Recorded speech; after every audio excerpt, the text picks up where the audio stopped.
फरमाया है अद्दिबू औलादकुम अला सलासे खिसाल। आका इरशाद फरमाते हैं अपनी औलाद को 3 बातें सिखाओ। कितनी बातें? अपनी औलाद को 3 बातें सिखाओ। हुब्बे नबीयकुम, अपने नबी की मोहब्बत सिखाओ। हुब्बे अहले बैती, और मेरे अहले बैत की मोहब्बत सिखाओ। आका इरशाद फरमाते हैं सबसे पहली बात क्या फरमाई आका ने? अपनी औलाद को 3 बातें सिखाओ। उन 3 बातों में सबसे पहली बात आका फरमाते हैं अपनी औलाद को नबी की मोहब्बत सिखाओ। उनके दिल में नबी की मोहब्बत डाल दो। अब मुझे बताओ सिंघाई वालों, क्या नबी की मोहब्बत बच्चों को बचपन से फिल्में दिखाने से पैदा होगी? क्या उन्हें कार्टून वाली फिल्में दिखाने से पैदा होगी? क्या उन्हें पबजी गेम खिलाने से बच्चों के दिल में नबी की मोहब्बत पैदा होगी?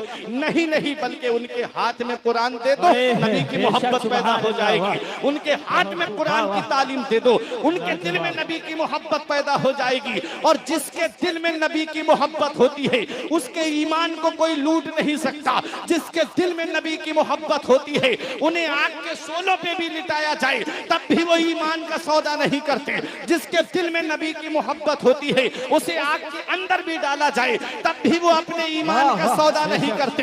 हजरत बिलाल हबशी को देख लो, नबी की मोहब्बत उनके सीने में है। बिलाल हबशी को देख लो, नबी का इश्क उनके सीने में है। उमैया बिन खलफ ने कोई जतन नहीं छोड़ा जो तकलीफ ना पहुंचाई हो हजरत बिलाल हबशी को। लेकिन वो यही कहते थे जिसे शायर ने अपनी जुबान में कहा है, तू हो के तुरशरू मुझे ईजा हजार दे। ये वो नशा नहीं जिसे तुरशी उतार दे। वो कहता था कलमा पढ़ना छोड़ दो। आप कहते थे कि जब तक जिस्म में जान है मैं अपने नबी को पुकारता रहूंगा, मैं अपने अल्लाह को पुकारता रहूंगा। वो आपके गले में रस्सी का फंदा डाल करके मक्के के शरीर लड़कों को दे देता। वो शरारती लड़के हजरत बिलाल हबशी को पहाड़ियों में लेकर के फिरते थे, गले में रस्सी का निशान बन जाता, लेकिन नबी की मोहब्बत नहीं छोड़ी, नबी से प्यार करना नहीं छोड़ा। एक दिन देख लिया आका ने बिलाल हबशी नबी को पुकार रहे थे। मेरे नबी अपने हुजरा मुबारक में तशरीफ लाए। हजरत अबू बकर सिद्दीक ने देखा, अर्ज किया आका आज क्या बात है? आका ने इरशाद फरमाया, ये अबू बकर आज मैंने बिलाल को देखा है, उमैया बिन खलफ ने बहुत मार रहा है, मैं चाहता हूँ कि बिलाल को खरीद के आजाद कर दिया जाए। कहा या रसूल अल्लाह इजाजत दे, मैं बिलाल को खरीद के आजाद कर देता हूँ। हजरत अबू बकर सिद्दीक गए, उमैया बिन खलफ से कहा ए उमैया बिन खलफ मारना बंद कर, बता क्या गुलाम को बेचेगा?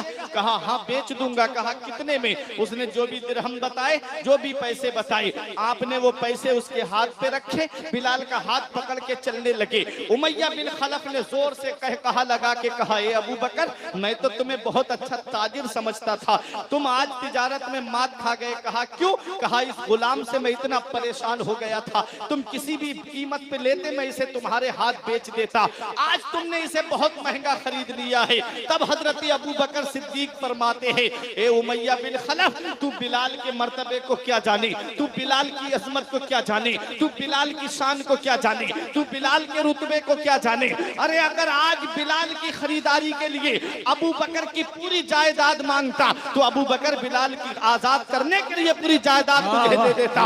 उमैया बिन खलफ के पास से लेकर के जब हजरत बिलाल को मेरे नबी के सामने ला करके खड़ा किया, मेरे नबी के सामने बिलाल हबशी है, आका के कदमों पे गिर के कहते हैं जिसे मेरे इमाम ने यूं कहा था कि या रसूल अल्लाह तेरे कदमों में जो है गैर का मुंह क्या देखे, तेरे कदमों में जो है गैर का मुंह क्या देखे, कौन नजरों में जचे देखे तलवा तेरा, और तेरे टुकड़ों से पले गैर की ठोकर पे ना डाल, तेरे टुकड़ों से पले गैर की ठोकर पे ना डाल, झिड़कियां खाएं कहां छोड़ के सदका तेरा। बेशक सुभान अल्लाह सुभान अल्लाह, वाह वाह बहुत खूब माशाअल्लाह सुभान अल्लाह। छोड़ के सदका तेरा। वो हजरत बिलाल हबशी है, तो जिसके दिल में नबी की मोहब्बत होती है उनके ईमान को कोई लूट नहीं सकता, उनके ईमान को कोई लूट नहीं सकता। वरना यूनिवर्सिटी में ईमान के लुटेरे बैठे हैं, कॉलेजों में ईमान के लुटेरे बैठे हैं, ईसाइयों की तालीम, ईसाइयों का कल्चर सामने रखा है। ईसा इज द गॉड पढ़ाया जाता है कि ईसा अलैहिस्सलाम अल्लाह के बेटे हैं, माज़अल्लाह वो अल्लाह के नबी हैं। और मेरी कौम के छोटे छोटे बच्चे जो हैं इंग्लिश मीडियम स्कूल में जब जाते हैं वो उनकी जुबान पर रटा हुआ होता है। कभी आप जायजा ले लीजिएगा, पूरा नहीं पढ़ना, सिर्फ कहना ईसा इज द, वो खुद आगे से आगे बोल देगा गॉड। ये पढ़ाया जा रहा है, ये तालीम दी जा रही है मेरे कौम के मुस्लिम बच्चों को। इतना याद रखना, जब बच्चे के पास दीनी तालीम होगी, जब वो कुरान पढ़ा हुआ होगा तो वो कह देगा कि ईसा अल्लाह के बेटे नहीं हैं, अल्लाह के पैगंबर हैं, अल्लाह के रसूल हैं, अल्लाह के नबी हैं। अल्लाह का ना कोई बेटा है, अल्लाह का ना कोई बाप है, ना उसकी कोई बीवी है। अल्लाह एक है, वहदहू ला शरीक है, लम यलिद है वलम युलद है वलम यकुल लहू कुफुवन अहद, उसका कोई हमसर नहीं। इतना याद रखना, जब अपने बच्चों को दीनी तालीम दोगे तो वो यूनिवर्सिटी में अपना ईमान बचा देगा। पहले अपने मदरसे की तालीम दो। मैं ये नहीं कहता कि डॉक्टर ना बनाओ, इंजीनियर ना बनाओ, लेकिन पहले अपनी दीनी तालीम तो दो उसे दीनी तालीम, अपने मजहब की तालीम दोगे, शरीयत की तालीम दोगे, तो जब वो डॉक्टर बनेगा ना, जब कुरान होगा उसके सीने में, जब डॉक्टर बनेगा तो फिर वही टेस्ट लिखेगा जो उसके अंदर बीमारी है। बहुत सारे टेस्ट लिख करके दुकानों से, अलग अलग दुकानों से कमीशन नहीं खाएगा, वही लिखेगा जब कुरान पढ़ा हुआ होगा, सीने में कुरान होगा उसके। जब वो अपने मजहब को पढ़े हुए होगा ना कि बेहतर इंसान वो है जो लोगों को फायदा पहुंचाए, ये नहीं कि उनसे निचोड़े, ये नहीं कि उनसे फायदा, बल्कि पैसों के जरिए जो है वो फायदा ले, नहीं, बल्कि बेहतर इंसान वो है जो दूसरों को फायदा पहुंचाए। नबी ने फरमाया लोगों में बेहतर वो है जो दूसरों को फायदा पहुंचाए। तो वो डरेगा पैसे लेते हुए, वही चीज लिखेगा कि जो वाकई उसके अंदर बीमारी होगी। अब मैं बता ये रहा था कि दीनी तालीम दो अपने बच्चों को, अपने मजहब की तालीम दो, मदरसे में भेजो अपने बच्चों को। बच्चा जब दीनी तालीम पढ़ेगा, दीनी तालीम उसके सीने में होगी, फिर वो एक बेहतर इंसान बन जाएगा। बाप का भी अदब करेगा, माँ का भी अदब करेगा, बड़े भाई का भी अदब करेगा, अपने पड़ोसी और रिश्तेदारों के भी हुकूक को पहचानेगा। और जब दीनी तालीम नहीं होगी तो एक दूसरे की बुराई करता नजर आएगा। गरीब नवाज की वालिदा ने अपने बच्चे को मदरसे में भेजा ताकि वो जानती थी तहजीब मिलेगी तो मदरसे से मिलेगी, तमद्दुन मिलेगा तो मदरसे से मिलेगा, अखलाक मिलेगा तो मदरसे से मिलेगा, बच्चों को बड़ों का अदब करने का सबक मिलेगा तो मदरसे से मिलेगा, छोटों पे शफकत करने का दर्स मिलेगा तो मदरसे से मिलेगा। बाप का क्या मकाम है ये सबक मदरसे से मिलेगा, माँ की क्या अजमत है ये दर्स मदरसे से मिलेगा। इसीलिए मदरसे में भेजा गरीब नवाज की वालिदा ने। और नबी ने फरमाया अपनी औलाद को 3 बातें सिखाओ। पहली बात अपने नबी की मोहब्बत, दूसरी बात अहले बैत की मोहब्बत उनके दिल में डाल दो। नबी की मोहब्बत जहन्नम से बचाती है, अहले बैत की मोहब्बत जहन्नम से बचाती है। जब नबी के अहले बैत की मोहब्बत दिल के अंदर होगी, नबी के घर वालों की मोहब्बत दिल के अंदर होगी, तो वो इंसान जो है वो शरीयत पे चलने वाला होगा, नबी के बताए रास्ते पे चलने वाला होगा। और अहले बैत की मोहब्बत जहन्नम से बचाती है। अब एक हदीस पाक सुनो, आका इरशाद फरमाते हैं राई तो लैलता उसरिया भी अला बाबिल जन्नत मकतूबा। आका फरमाते जब मैं मेराज को तशरीफ ले गया तो मैंने जन्नत के दरवाजे पे लिखा हुआ देखा। सहाबा अर्ज करते हैं आका क्या लिखा हुआ है? आका इरशाद फरमाते हैं लिखा हुआ है ला इलाहा इल्लल्लाह मुहम्मदुर रसूलुल्लाह, अल्लाह के सिवा कोई माबूद नहीं है, मोहम्मद सल्लल्लाहु अलैहि वसल्लम अल्लाह के रसूल हैं। और लिखा है अलीयुन हिब्बुल्लाह, अली अल्लाह का महबूब है, व फातिमा तो खियारतुल्लाह, और फातिमा अल्लाह की पसंदीदा बंदी है। अल हसन वल हुसैन सिफतुल्लाह, हसन और हुसैन अल्लाह के पसंदीदा बंदे हैं। व अला बागिदिहिम लानतुल्लाह, और जो इनसे दुश्मनी रखता है, जो इनसे नफरत रखता है, जो इनसे बुग़्ज़ रखता है, उसके ऊपर अल्लाह की लानत है। ऐ सिंघाई वालों, जन्नत के दरवाजे पर किसका नाम लिखा हुआ है? जन्नत के दरवाजे पर मेरे नबी का नाम लिखा है, जन्नत के दरवाजे पर मौला अली का नाम लिखा है, जन्नत के दरवाजे पर हजरत फातिमा का नाम लिखा है, जन्नत के दरवाजे पर इमाम हसन का नाम लिखा है, जन्नत के दरवाजे पर इमाम हुसैन का नाम लिखा है। मैं मौलाना बिलाल के घर पे जाऊं तब तक घर में दाखिल नहीं हो सकता जब तक मौलाना बिलाल की इजाजत नहीं होगी। मैं हाफिज जुबैर के घर पे जाऊं तब तक घर में दाखिल नहीं हो सकता जब तक जुबैर भाई की इजाजत नहीं होगी। अरे मैं आपके घर में जाऊं तब तक घर के अंदर दाखिल नहीं हो सकता जब तक घर वाले की इजाजत नहीं होगी। ऐ उर्से सरताजी में आने वालों, जन्नत के दरवाजे पर किसका नाम लिखा है? जन्नत के दरवाजे पर मेरे नबी का नाम लिखा है, जन्नत के दरवाजे पर मौला अली का नाम लिखा है, जन्नत के दरवाजे पर हजरत फातिमा का नाम लिखा है, जन्नत के दरवाजे पर इमाम हसन और हुसैन का नाम लिखा है। जब तक पंजतन इजाजत नहीं देंगे कोई भी जन्नत में दाखिल नहीं हो सकता। हक बहुत खूब माशाअल्लाह। बाग जन्नत के हैं बहरे मदहा खाने अहले बैत, तुमको मुज्दा नार का ए दुश्मनाने अहले बैत, बे इजाजत जिनके घर में जिब्राइल आते नहीं, कद्र वाले जानते हैं कद्र शाने अहले बैत। और फरमाते हैं अल्लामा हसन उनकी पाकी का खुदाए पाक करता है बयां, आया ए ततहीर से जाहिर है शाने अहले बैत। तो अहले बैत की मोहब्बत दिल में डालो, अहले बैत की मोहब्बत जहन्नम से बचाती है। अब तीसरी बात जो मेरे आका ने फरमाई व क़िराअतिल कुरान, और अपनी औलाद को कुरान पढ़ना सिखाओ, अपनी औलाद को कुरान की तालीम दो। गरीब नवाज की वालिदा ने इसी पे अमल किया, अपने बेटे को कुरान की तालीम दिलाई। अब गरीब नवाज जब आलिम और फाजिल बन गए तो पीरो मुर्शिद की तलाश में गए, पीरो मुर्शिद का दामन पकड़ा। उसके बाद पीरो मुर्शिद लेके गए कहाँ, हज करने के लिए। जब काबे का तवाफ कर रहे थे तो दुआ की, मौला मेरे मुरीद को अपनी बारगाह में कबूल फरमा ले। आवाज आती है गैब से, हमने तुम्हारे मुरीद को कबूल किया, मांग ले मोइनुद्दीन क्या मांगता है। अर्ज किया मौला दिल का हाल तू जानता है। फिर आवाज आई मांग ले, फिर कहा मौला दिल का हाल तू जानता है। तीसरी मर्तबा फिर आवाज आई मांग ले, कहा मौला दिल का हाल तू जानता है। आवाज आई जो तेरे सिलसिले का होगा, जो तुझसे सच्ची मोहब्बत रखने वाला होगा, उसे उस वक्त तक मौत नहीं आएगी जब तक मैं उसे तौबा की तौफीक नहीं दूंगा।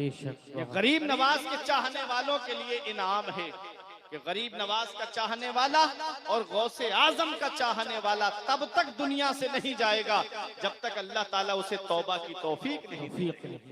ये शान है। अब गरीब नवाज मक्का शरीफ से मदीना शरीफ आए, हम अपनी किस्मत पे नाज करते ना, हम इस्लाम के गुलशन में रह रहे हैं। इस हिंदुस्तान में इस्लाम आया कैसे है, कभी इस पे गौर किया? इस्लाम हिंदुस्तान की सरजमीन पे पहुंचा कैसे है? गरीब नवाज मदीना शरीफ पहुंचे, और पहुंचने के बाद में जब आका के रोजे पे पहुंचे तो आका को सलाम किया, अस्सलातु वस्सलामु अलैका या रसूल अल्लाह। मदीने वाले मुस्तफ़ा के मज़ार मुबारक से आवाज आती है वालेकुमुस्सलाम या कुतुबल मशाइख, ऐ मशाइख के कुतुब तुम पे भी सलाम हो। अल्लाहु अकबर। ये गरीब नवाज हैं। ख्वाब में आका तशरीफ लाए, इरशाद फरमाया हसन तुम हमारे दीन के मोइन हो, तुम मोइनुद्दीन हो, तुम हमारे दीन के मददगार हो, मदद करने वाले हो। जाओ हमने तुम्हें हिंद की विलायत अता की, जाओ और हिंदुस्तान की सरजमीन पे जाओ। गरीब नवाज अर्ज करते मैंने तो हिंदुस्तान देखा भी नहीं है। तो एक सेब, एक अनार मिला आपको, पूरा नक्शा उस अनार पे लिखा हुआ था, और किस रास्ते से जाना है, कैसे होकर के आना है, और कहाँ हेडक्वार्टर बनेगा। अजमेर, राजस्थान की सरजमीन, जहां 150 राजा रहते थे, उस सरजमीन पे आकर के गरीब नवाज ने अपना पड़ाव डाला। क्या समझे इससे? देखो कहां गरीब नवाज आए, राजस्थान में, राजाओं के बीच में आए गरीब नवाज। कुरान हाथ में है, तस्बीह पढ़ते हुए आए, अल्लाह अल्लाह करते हुए आए। रास्ते में किसी ने पूछा था बाबा कहां? बोले हिंद जा रहा हूं। बोले हिंद ना जाओ, वहां कोई अपना नहीं है। फरमाया क्यों? कहा कि मैं इतना बड़ा लश्कर लेकर गया, मैं राजा से हार के आ रहा हूं, तुम किस लिए जा रहे हो? तो गरीब नवाज ने यही जवाब दिया था, ए बादशाह जब तू हिंदुस्तान गया था तो अपने लश्कर पे भरोसा करके गया था, मैं हिंदुस्तान जा रहा हूं लश्कर पे भरोसा करके नहीं, मदीने के ताजदार पे भरोसा करके जा रहा हूं, उम्मत के गमखार पे भरोसा करके जा रहा हूं। तलवार ना नेजा ना सिपर लेके चले हैं, तलवार ना नेजा ना सिपर लेके चले हैं, हम घर से मदीने की नजर लेके चले हैं। वाह वाह, बहुत हम घर से मदीने की नजर लेके चले हैं। और गरीब नवाज को दुनिया वालों ने देखा, गरीब नवाज हिंदुस्तान की सरजमीन पर आए और ऐसा इस्लाम का परचम बुलंद किया, ऐसा लोगों को फायदा पहुंचाया, ऐसा लोगों को नफा पहुंचाया कि तकरीबन 1 करोड़ के करीब यानी 95 लाख लोगों को दामन इस्लाम में दाखिल करके गरीब नवाज ने वो इस्लाम का कारनामा अंजाम दिया है कि जब तक दुनिया बाकी रहेगी लोग गरीब नवाज को याद करते रहेंगे, जब तक दुनिया बाकी रहेगी जब तक लोग गरीब नवाज की याद मनाते रहेंगे। इसलिए याद रखो प्यारे मुसलमानों, जो लोगों को फायदा पहुंचाता है वो जमीन में बाकी रहता है, वो जब तक जमीन के ऊपर रहे तब भी लोग उनको याद करते रहे। आज वो जमीन के नीचे चले गए हैं तब भी लोग उनको याद कर कर रहे हैं। आज यहाँ पर तो फायदा चेहरा देख करके पहुंचाया जाता है, लेकिन गरीब नवाज की वो शान नहीं थी कि उनके यहाँ पर चेहरा देख करके दिया जाए। आज भी उस आस्थाने की ये शान है कि वहां पर मुसलमान आए तो उसकी झोली भरी जा रही है, गैर मुस्लिम आए तो झोली भरी जा रही है, सिख ईसाई आए उसकी झोली भरी जा रही है। वहां तो मांगने वालों के दिल को देखा जा रहा है, वहां तो मांगने वालों की नीयत को देखा जा रहा है। आज भी गरीब नवाज का आस्थाना फैज़ आम है, जो आता है वो फैज लेकर के जाता है। और उस आस्थाने की शान तो जरा देखिए, वहां पर जन्नती दरवाजा है, और ये जन्नती दरवाजा कब से है? क्या बाबा फरीद के दौर से है? क्या ख्वाजा कुतुबुद्दीन बख्तियार काकी के दौर से है? अरे सुनो, ये हजरत निजामुद्दीन औलिया देहलवी है, जिन्होंने गरीब नवाज के आस्थाने पे चिल्ला किया था। आपकी आंख लग गई, ख्वाब में क्या देखा कि मदीने वाले मुस्तफा तशरीफ लाते हैं, साथ में इमाम हसन है और साथ में इमाम हुसैन है। आका उस रास्ते से गुजरे, इरशाद फरमाते हैं, ऐ मेरे बेटे हसन, ऐ मेरे बेटे हुसैन, मम मर्रा मिन बादी फकद अमीना, जो हमारे बाद इस रास्ते से गुजर जाएगा अल्लाह उसको अमान अता फरमाए। वहां दरवाजा बना दिया गया, उसी का नाम जन्नती दरवाजा रख दिया। आज भी अजमेर शरीफ में जाके देखें, आज भी जन्नती दरवाजा मौजूद है। ऐ मेरे प्यारे मुसलमानों, ये गरीब नवाज हैं, कैसे लोगों को फायदा पहुंचाया। आप देखें, गरीब नवाज के बारे में आया है कि आप जो है वो 8वें दिन रोटी का चौथाई हिस्सा खाते थे। क्या खुराक थी गरीब नवाज की? एक रोटी के 4 टुकड़े करो, 2.5 तोले का लफ्ज आया है, तो एक रोटी के 4 टुकड़े करो तो एक टुकड़ा, एक हिस्सा 8वें दिन गरीब नवाज पानी में भिगो के खाते थे। ये शान और आपके आस्थाने की शान ये कि लंगर चलता था, गरीब खा के जाते, नादार मुफलिस कंगाल खाना खा के जाते, और गरीब नवाज के आस्थाने पे वो लंगर बंद नहीं होता। आज भी चलता है वो लंगर, और आस्थाने पे जो लंगर चलता है उसका खर्च कहां से आता? ख्वाजा कुतुबुद्दीन बख्तियार काकी